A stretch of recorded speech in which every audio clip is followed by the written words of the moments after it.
And don't worry, we are totally of age to drive. Oh, that's a woman after my heart. Disney's bring your front.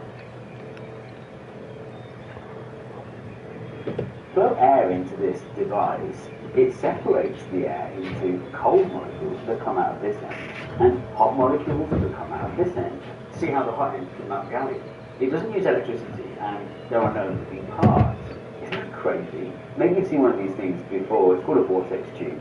But look, I managed to get one made of glass so that we can see what's going on inside, and I cut one in half. So we really should be able to figure out how these things work. I love vortex tubes because straight away it feels like you must be violating some law of thermodynamics. You know what I mean? Like obviously fridges do it, they make the inside cold and the outside hot, but that's like a whole complicated machine. This thing just separates air into hot and cold.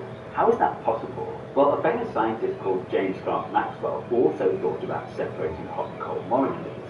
He imagined a little demon at the opening between two containers of gas. Like a bouncer, the demon only lets hot molecules pass through in this direction and cold molecules in this direction, until eventually all the hot and cold molecules are separated.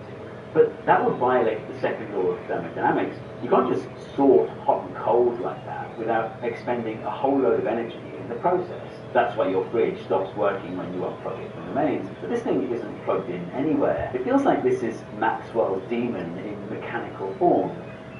But it can't be, can it? If we can get our heads around the working principle of a vortex tube, we should be able to answer that question. The first thing you'll notice is that the inlet tube is off-center. So when the air enters the main tube here, it forms a vortex spinning counterclockwise. This wall here prevents that spiraling air going in this direction.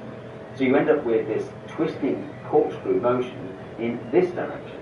You can see it for real here where we've added particles into the stream. When this vortex of air reaches this end, there's a tiny gap around the outside edge and some of the air escapes. The rest is forced into the middle of the tube. Angular momentum is conserved, so it's still spinning. So you've got this second vortex traveling back down the tube through the middle.